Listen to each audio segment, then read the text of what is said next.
Candidato a presidente de la Nación por la Libertad Avanza. Javier, buen día. Buen día, Eduardo, un gusto hablar contigo. Gracias, Javier, muchas gracias. Quiero empezar por esto. Tenemos miedo, Javier. La inseguridad está a la vuelta de la esquina. Bueno, esto es algo que nosotros hemos señalado recurrentemente, pero no de ahora, desde hace años. Esto, digamos, es parte, uno lo tiene que mirar desde una cuestión estructural. Es decir, Argentina viene en un proceso de decadencia en los últimos 100 años, que no solo es económica, sino que también, digamos, viene acompañada de una degradación moral, y en esa degradación moral hace que la vida no valga nada para una sociedad que ha entrado en este ciclo, por decirlo de alguna manera. Eso como cuestión estructural. Después, en los últimos 40 años, digamos, ha habido también una degradación en lo que tiene que ver con la justicia misma. Es decir, Argentina ha, digamos, paulatinamente deteriorado su sistema punitivo, ha hecho más laxo las penas, ha sido más condescendiente para con los delincuentes y ha llegado, digamos, al extremo, digamos, de tener un juez de la Corte como Zaffaroni, ¿sí?, donde básicamente pone a la víctima en el lugar de victimario y viceversa, es decir, en el fondo pone como víctima al delincuente, y eso no puede ser. Por eso nosotros en materia de seguridad tenemos una doctrina muy clara, sí, y que básicamente es el que las hace las paga. Acá se terminó esto de ser condescendiente con los delincuentes. Es decir, porque ser condescendiente con los delincuentes en el fondo es ser cómplice en contra de la gente honesta, y eso no puede ser. Y esto es tan marcado nosotros desde nuestro espacio que va a ser la primera vez que el vicepresidente no es una figura decorativa. Nosotros en los temas de seguridad se va a ocupar de manera directa, digamos, Victoria Villarruel. Ayer, Javier, vos sabés que hablaba, dos cosas me pasaron en el tema de seguridad. Primero hablábamos con un ex fiscal y nos decía, atención con el tema cárceles, porque hay que ponerse a trabajar en las cárceles, porque por eso están en la comisaría muchos detenidos. Es un paso a seguir ese, ¿no, Javier? Bueno, de hecho, cuando nosotros presentamos los ejes de nuestra reforma, fíjate que nosotros decimos que hay que modificar la ley de seguridad interior, la de defensa nacional, ¿sí? Hay que, digamos, modificar la ley de inteligencia, el código penal procesal y el sistema carcelario. Es decir, no es un solo punto. Vos tenés que contemplar cada uno de estos puntos como parte de un esquema total. O sea, no puede ser aislado. Vos, digamos, es una solución que incluye varios aspectos, y es más, esto además dentro de un contexto donde vos tenés que hacer un montón de otras cosas más a nivel país, no es que solamente tenés que modificar este tipo de situaciones. Nosotros eso somos los únicos que lo hemos planteado abiertamente y hemos manifestado todo este tipo de cuestiones. Y además hay otro tema más. A ver. Vos tenés que dar apoyo político a las fuerzas. No puede ser que cuando las fuerzas tienen que ejecutar sus acciones, después vos no los protejas políticamente.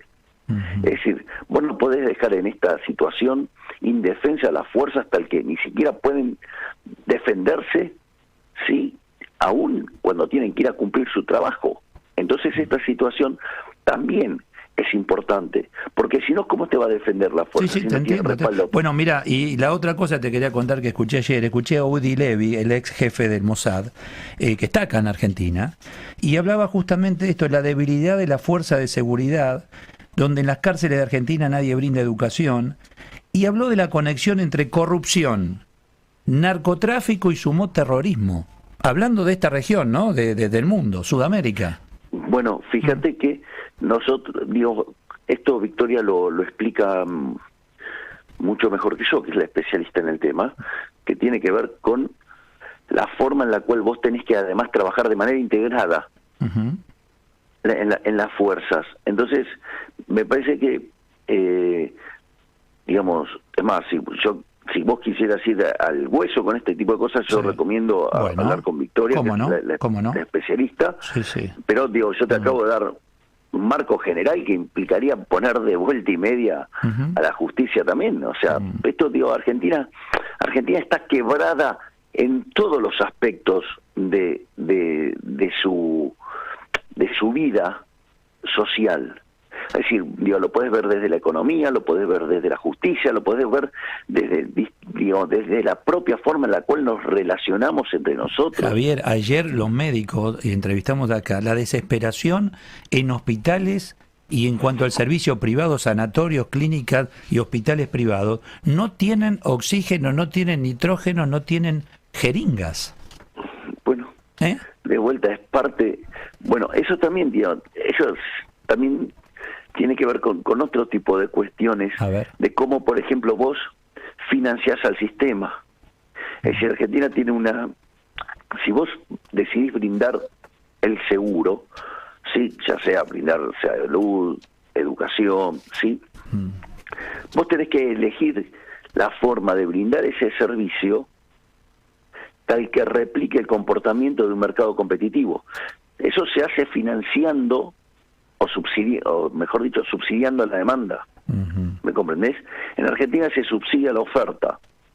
Entonces, como vos subsidias a la oferta, los recursos llegan a las instituciones hagan bien o mal su trabajo, digamos, siguen sobreviviendo, y entonces se usa el dinero para hacer política y lo que resta para hacer funcionar la institución. Y eso, digamos, y lo aseguran, digamos, de que eso siga funcionando como mediante un mecanismo donde a la gente no le dan opción para elegir. En cambio, si vos subsidiaras la demanda, todas las instituciones tendrían que estar compitiendo.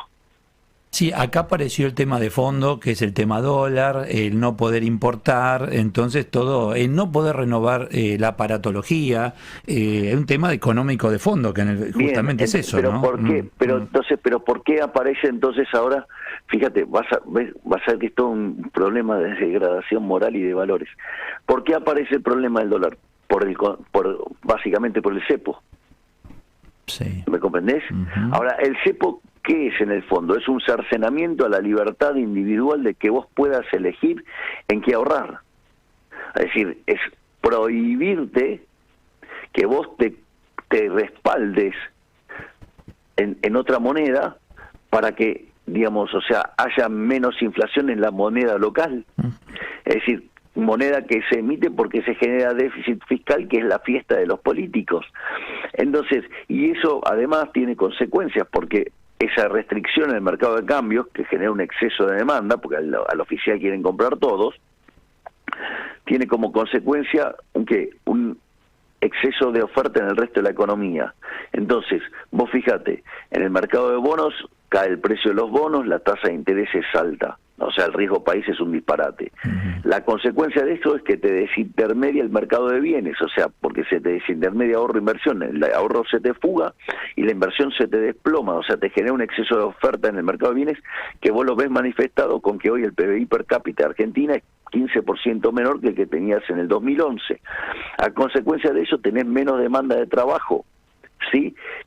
¿Cómo está maquillado el desempleo en Argentina? Y está maquillado con empleados públicos, con conceptos como el monotributo social y con redefiniciones de qué se llama desempleo en un contexto donde además los salarios son miserables, que son tan miserables los salarios en Argentina, donde 1/3 de los trabajadores formales están desempleados. Sí, desempleados, ya sin obra social, haciendo fila en los hospitales. Que son pobres. Sí, pobres. O sea, 1/3 de los trabajadores formales son pobres. Entonces, lo que quiero decir es que vos tenés un problema en todo el sistema. O sea, y eso básicamente es la consecuencia de que hace 100 años Argentina abandonó las ideas de la libertad. Y empezó a abrazar dosis crecientes de socialismo.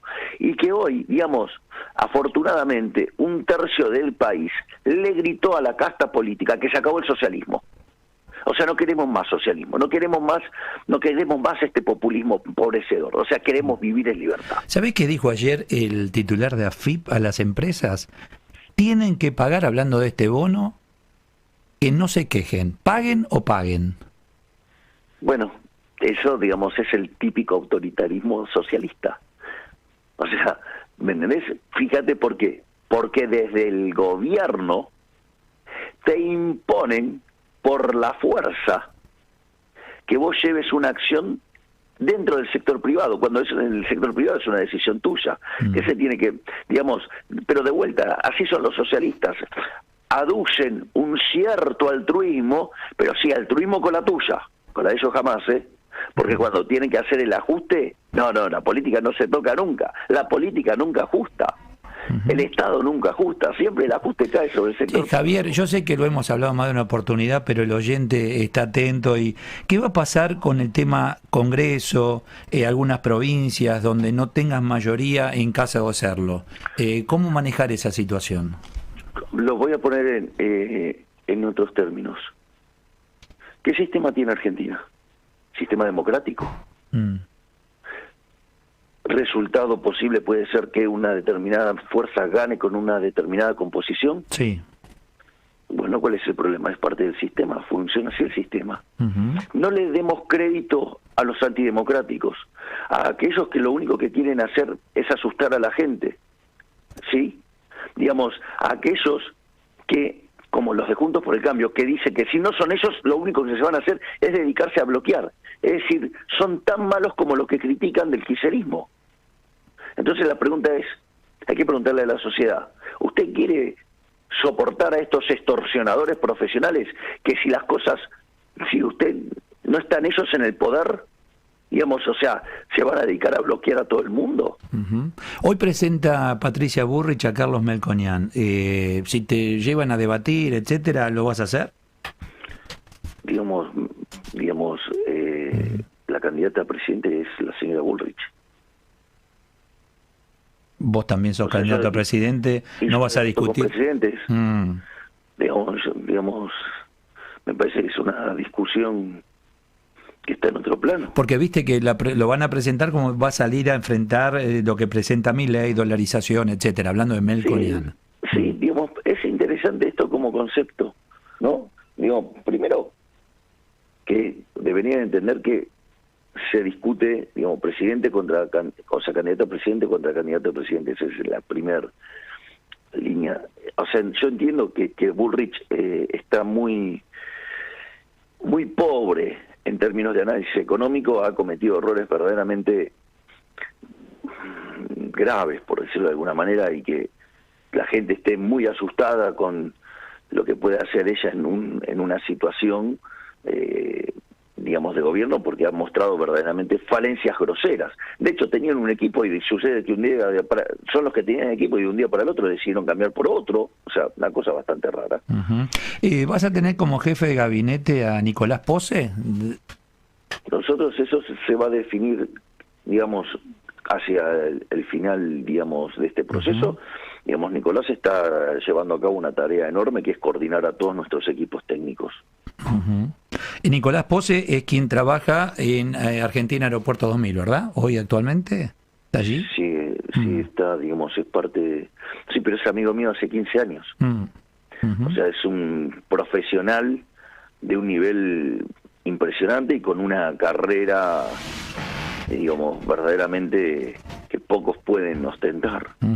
O sea, la gran reforma que hay que hacer en la Argentina, ahí tenés un gran colaborador. Es una persona brillante, con éxito probado en todos los lugares donde estuvo y con una capacidad de trabajo infinita y con el orden que imponen los ingenieros. Bueno, tuvimos un ingeniero presidente, ¿no? Sí. Bueno, pero... ¿Seguís hablando con Mauricio Macri después de que, a ver, dijiste, ¿por qué no lo puedo llegar a tener en caso de ser gobierno? ¿Volvieron a hablar del tema? No hemos vuelto a tener diálogo, pero de vuelta, si hubiera aparecido una situación que ameritara tener una charla, yo no tengo problema. O sea, yo tengo una excelente relación con él. ¿Seguís pensando lo mismo? En caso de que él acceda y vos ser gobierno, ¿lo convocarías? Yo creo que es una persona que a nivel internacional tiene un prestigio muy importante y puede sumar mucho para la nueva Argentina que estamos pensando. ¿Te llamó Daniel Scioli o lo llamaste vos? No. Bueno, punto. Bien, así de ser. Puyaro sí habló de vos, ¿eh? Dice, en caso de una segunda vuelta, habló de Santa Fe, si me dan a elegir entre Massa o Milei, voy por Milei. Te hago una pregunta, ¿de qué estaba pintado el mapa Sí. en la provincia de Santa Fe? En las presidenciales. Claro. De violeta, o sea, no es que, digamos, nosotros, o sea, recordad que nosotros ganamos 16 de los 24 distritos. Santa Fe es uno de ellos. Contame, ahí habló, mira vos, el presidente de Colombia, ¿no? Gustavo Petro habló de, te relacionó con Hitler. Bueno, a ver, vamos a ponerlo en estos términos. A mí de un socialista no me sorprende nada. Petro es Foro de San Pablo, Grupo Sí. Puebla. O sea, ellos son parte de la decadencia y a esos los liberales les molestamos mucho porque los dejamos en evidencia. ¿Te invitaron a viajar a Nueva York a hablar con banqueros e inversores como candidato ya? Sí, nosotros tenemos una agenda, digamos, muy cargada en esos términos. Estamos evaluando si vamos a ir o no, porque también nosotros tenemos que ocuparnos de cosas, digamos, de lo que tiene que además la campaña propiamente dicha. O sea, nosotros somos bilardistas, o sea, con lo cual desde nuestro punto de vista todavía no ganamos nada. Hicimos un excelente paso que nos muestra como la primer minoría a nivel nacional con una fuerte presencia en todo el país, donde ganamos 16 de los 24 distritos, pero en una paso. Ahora se juegan por los porotos. ¿Vas a recorrer cada provincia, incluso las que no pudiste recorrer previo a las PASO? A ver, nosotros vamos a tratar de hacer el mejor esfuerzo posible con los recursos que tenemos. ¿Hay recursos? Y sí, pero nosotros lo que pasa es que no disponemos de los recursos que dispone aquellos que se apropian de los recursos del Estado para hacer campaña electoral. Digo, aparte no lo haríamos porque consideramos que está mal. Vos sos, a ver, tenés tu rabino que semanalmente te visita, se visitan, Esta etc. semana con él. Bueno, contame sobre el pedido de perdón en relación a la periodista. ¿Te obligaron a pedir perdón o vos lo sentiste, me equivoqué y pido perdón? Digamos, yo te hago una pregunta. Sí. Eso es algo que pasó hace 5 años. O sea, entonces fueron a buscar algo sobre que pasó hace 5 años. Es decir, eso muestra, digamos, los sucios que juegan Juntos por el Cambio y los periodistas que trabajan disfrazándose de periodistas y que juegan para Juntos por el Cambio. Y que tratan de hacer ese tipo de cosas. Eso, ¿sabes qué pasó? Hace 5 años.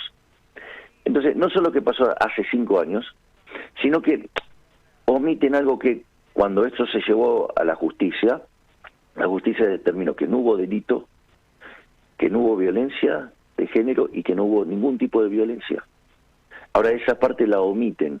Es decir, omiten, es como cuando que hicieron, digamos, porque todo eso se montó sobre una respuesta después de un hostigamiento de más de 15 minutos. O sea, digamos que en el momento, digamos, eso no apareció. Y aún así, mi punto fue que yo, a pesar, digamos, de los ataques y las agresiones que había recibido, que después derivan eso, dije que igual eso no ameritaba que yo contestara de esa manera y por eso yo hice el pedido de disculpas. O sea que, porque, a ver, todos nos equivocamos, te pasa a vos, a mí, a cualquiera, y pedir perdón, digo, enaltece, ¿no? Me parece... Bueno, es lo que estoy contando, claro. Eduardo, a pesar de que estoy diciendo que se probó que no hubo delito, que no hubo violencia de género, que no hubo ningún tipo de violencia, es decir, y que todo estaba armado, ¿sí? Digamos, para provocar esa situación, yo dije que a pesar de eso, ¿sí? Javier, Barrio Nuevo... Un segundo, no sí, decime. Respondí a mi respuesta. Decime, por eso pedí disculpas igual. Y vos fíjate que después de eso, yo nunca más insulté. Bien. Digo, con lo cual el punto lo tomé. Ujú. Bien, bien, y la verdad me parece muy bien. Barrio Nuevo, ahí lo tenés acompañando, dice, va a ganar primera vuelta, Luis Barrio Nuevo. Bueno, nosotros estamos cerca de eso. Si nosotros seguimos trabajando de esta manera y no bajamos los brazos y seguimos con esta metodología de trabajo en lugar de, ¿sabes qué? Mientras que Juntos por el Cambio se dedica a 7x24 usar sus medios para ensuciarnos, o digamos el kirchnerismo a empantanarnos en la cancha, nosotros, ¿sabes qué hacemos? Proponemos soluciones. Nosotros hacemos propuestas, nosotros somos los únicos que fuimos a las pasos con una propuesta clara de plan de gobierno. Es decir, y en lugar de agarrar y querer ensuciar a la propuesta de otro, ¿sí? Digamos, nosotros, o sea, lo que proponemos somos soluciones. El tema, Javier, y lo entiendo, es que Barrio Nuevo es un personaje referente del sindicalismo argentino, ¿no? Bueno, peronismo, etcétera. Sí. El personaje que diga eso quiero saber de tu lado, ¿qué opinas de él? Bueno, pero vamos a ponerlo en estos términos. Eso demuestra las mentiras con las que Juntos por el Cambio nos ataca a nosotros. Porque ¿qué es lo que dijo Juntos por el Cambio? Que si nosotros ganamos no vamos a poder gobernar. Hasta tuvieron la imprudencia de decir que en 2 meses nos voltean. O sea, con lo cual, además Juntos por el Cambio está demostrando ser una fuerza golpista, ¿sí? Porque esa es una frase golpista, ¿no? O sea, si eso lo hubiera dicho un kirchnerismo, digamos, desde el C5N amarillo, digamos que es la nación más, o sea, te imaginas el escándalo que hubieran hecho, ¿no? O sea, si hubieran dicho de semejante barbaridad y aberración desde los kirchneristas. Entonces, en ese contexto, a lo que voy es lo siguiente. Esa declaración yo la escuché, es muy interesante, porque dice, hay que colaborar. Es decir, lejos del golpismo que está planteando y el caos que está mostrando Juntos por el Cambio, porque cree que con ese cuanto peor, mejor, quieren sacar votos asustando y espantando a la gente, me parece que una voz del sindicalismo diciendo, bueno, digamos, si ganó hay que respetar la democracia y propone reformas que hay que evaluarlas. A mí me parece que dio una muestra de sentir democrático mucho más importante que el que, digamos, se muestra desde Juntos por el Cambio, que todo el tiempo están asustando a la gente con que no se va a poder aplicar el plan de gobierno que yo propongo, que es interesante, porque yo propongo un programa de gobierno que es el que hizo, digamos, que es la Constitución de Alberdi, o sea, que con lo cual es algo, digo, que básicamente, digamos, es lo que hizo el grande la Argentina, y Javier, explicarle por qué, si ellos quieren impulsar eso, se puede, y si otro lo quiere hacer, no. Digo, ¿me comprendés lo delicado? Sí, ¿no? sí, claro, por eso nos estamos tomando un tiempo, estoy pidiéndole perdón al Servicio Informativo Continental que nos hemos pasado unos minutos. En segunda vuelta, ¿a quién preferís, a Massa o a Bullrich? Hay un dicho que dice, tené cuidado con lo que decías porque se puede volver realidad. Así es que intentaremos ganar en primera vuelta, porque la verdad es que hoy la sociedad descubrió que votarnos a nosotros no es tirar el voto, porque una de las cosas que, digamos, se promovió desde Juntos por el Cambio, por ejemplo, es que era tirar el voto, votarnos a nosotros. No, yo quiero que quede bien claro las actitudes antidemocráticas que tuvo Juntos por el Cambio para con nuestra fuerza. Digamos, hoy, está muy lejos de la pelea, porque la realidad es 30, 20 y algo más a Bullrich 17, digamos, esos fueron los resultados, y después hay que ir a buscar esos votos, ¿sí?, que ellos los tienen que ir a buscar, nosotros los tenemos, y de hecho nosotros estamos avanzando fuertemente, y las otras fuerzas no están pudiendo retener. O sea, de esos 30, 32, hoy, ¿cuántos puntos tienen? ¿Qué números tienen, Javier? Y nosotros estamos cerca de llegar a los 40. Es decir, nosotros hoy somos la verdadera opción para terminar con el kirchnerismo. Es más, yo podría decirle a Juntos por el Cambio las cosas que nos dijeron a nosotros. Córranse, bájense, porque ustedes son funcionarios del kirchnerismo. ¿Sabes a cuánto estamos hoy del kirchnerismo en la provincia de Buenos Aires? A 1,5 puntos. Por lo tanto, habría que pedirle que tenga un gesto de grandeza, digamos, a la gente Juntos por el Cambio, que se corran. Así le podemos ganar también la provincia de Buenos Aires al kirchnerismo. Pero no, o sea, esos argumentos valen para cuando son ellos los que tienen que ir. Cuando ellos están tercero, como están ahora, lo único que tratan es hacer de destruir y ensuciar a los otros. Qué compleja va a ser qué complejo va a ser el Congreso con esta situación de enfrentamiento con ese espacio político de Juntos por el Cambio, Javier. Bueno, es alguien que se dedicó a ensuciar, a calumniar, injuriar todo el tiempo. Tienen, digamos, un canal de noticias que lo hace 7x24. O sea, y eso responde a Juntos por el Cambio. El nivel de violencia política de Juntos por el Cambio es verdaderamente estremecedor. Ahora volvieron con sus trolls, o sea, volvió la técnica Marcos Peña de atacar también por redes. Bueno, o sea, ese es un, digamos, ¿sabes qué? Parece que no, la democracia no les sienta bien. La democracia parece que para ellos vale, sí, les toca ganar a ellos. ¿Viajaste a Uruguay? ¿Cruzaste el río en estos días? ¿Estuviste allí en el polo industrial? No, fui a Colonia. Ajá. Fui a conocer el proyecto de Más Colonia. Yo soy amigo de Eduardo Bastita. Ah, sí. Un emprendedor fabuloso y además un ser humano formidable.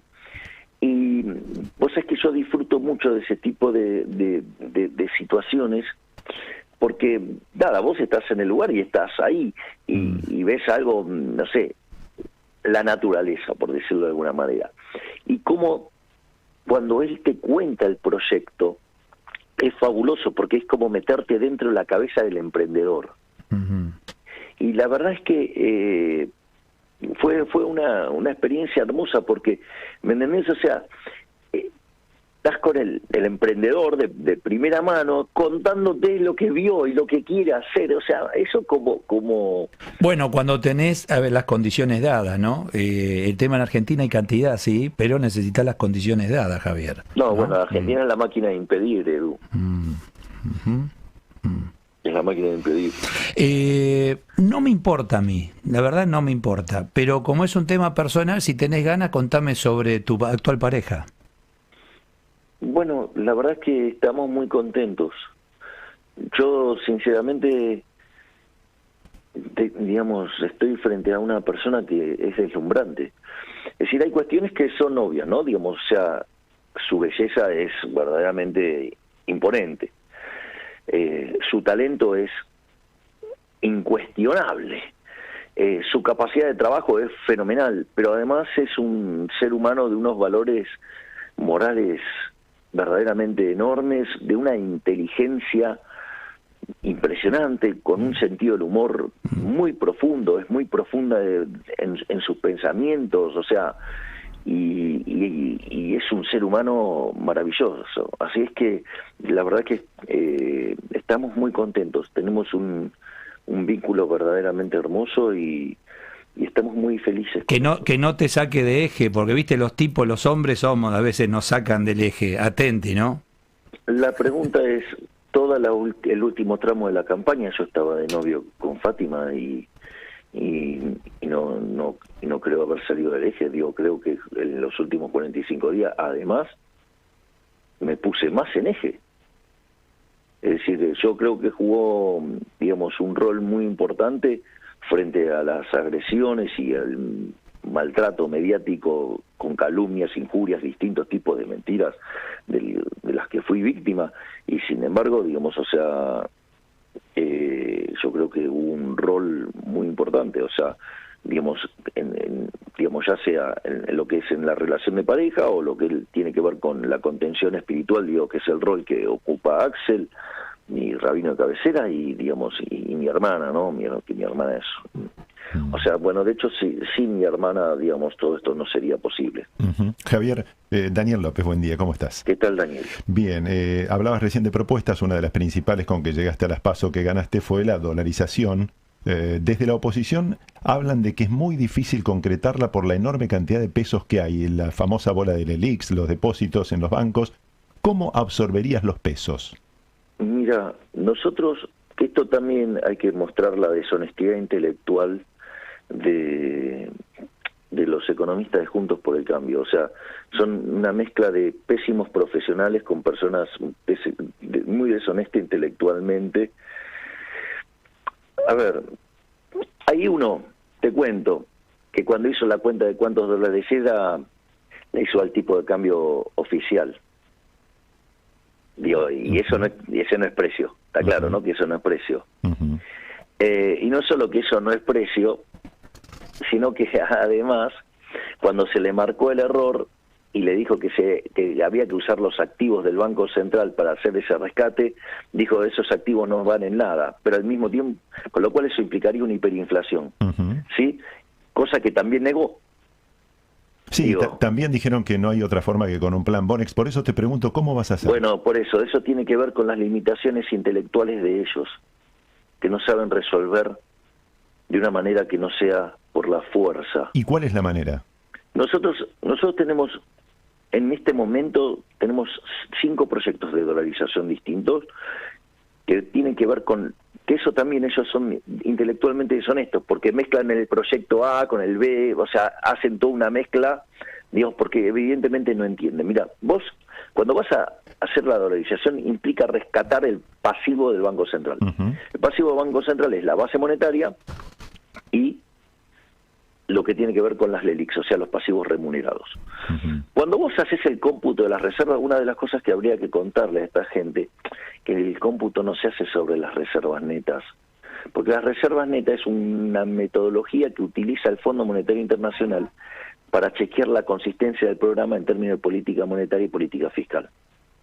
Entonces vos tenés que contemplar, a ver, cuánto es la posición, cuánto es lo que vos tenés para rescatar. Bueno, vos para rescatar tenés la base, digamos, tenés la posición en oro, la posición del BIS, la posición del DEX y lo que tenés con la posición de CEDESA. Eso te da cerca de 10.000 millones de dólares.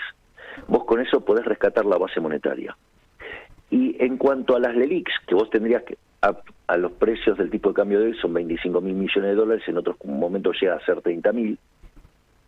Vos tenés títulos públicos en el activo del Banco Central que cuestan, que en realidad por 120.000 millones de dólares, que en realidad el mercado cotizan a 25% de ese valor, por lo tanto, digamos, tenés 30.000 millones de dólares, por lo tanto podés hacer la operación. Lo que vos tenés que, las distintas variantes de dolarización que nosotros tenemos tienen que ver con la ingeniería financiera para poder hacer eso y básicamente en hacerlo en el tiempo más rápido posible. ¿Cuánto sería? Entonces, hay dos cuestiones. Hay una que tiene que ver con las LELIQs, eso digamos puede ser hecho más rápido por cómo están ubicados esos activos, ¿no?, dentro de la economía, y eso te puede demandar, por ejemplo, como mucho 3 meses. Pero vos tenés el tema del rescate de la base. El rescate de la base tiene un problema de índole operativo. Pensá que el billete más grande de la Argentina son menos de $3. ¿Me comprendés? Entonces vos tenés un problema de índole operativa, de que tenés que conseguir muchos billetes de baja denominación para que la economía pueda hacer las transacciones. Ecuador, cuando lo quiso hacer, lo impuso y dijo, bueno, en 3 meses hay que convertir todos los sucres en dólares. Y eso no fue posible, no dan los tiempos físicos para hacer eso, digamos, porque no tenés porque si no se te pierden transacciones. Bueno, eso implicó una prórroga de 3 meses más y en realidad llevaría más tiempo. Sí, terminó tardando 9 meses. Claro, bueno. Y en El Salvador, que fue una opción donde a la gente se le dejaba cambiar la moneda cuando quería, eso tardó 24 meses. Nosotros estamos trabajando con una solución que diseñó Emilio Campos, que es vos libremente vas cambiando la moneda, ¿sí? Y cuando se convierte en 2/3 de la base monetaria, en ese momento vos ejecutás y dolarizás total. ¿Por qué? Porque ahí tenemos una suerte de plebiscito. Por lo tanto, el ritmo al cual va a terminar quedando dolarizada va a depender de la gente. Cuanto más rápido la gente quiera los dólares, tardamos menos. Cuanto, digamos, cuanto más tiempo tardes en resolver el problema operativo de los billetes chicos, vas a tardar más. Pero la idea es que nosotros estamos trabajando en la opción que se tarde lo menos posible. Esa es la realidad. Y fíjate que todas las soluciones que nosotros proponemos son soluciones de mercado, es decir, soluciones voluntarias. No hay plan Bonex. Eso yo entiendo, digamos, que el conocimiento precario que tienen, en especial, digamos, porque esto fue impulsado, digamos, o sea, originalmente por Juntos por el Cambio y después, digamos, lo levantó Massa. No, pero está bien, lo subrayaste. No es plan Bonex, punto. Ahí está clarísimo. Javier, abrazo grande, gracias. Abrazo gigante, gracias, Eduardo.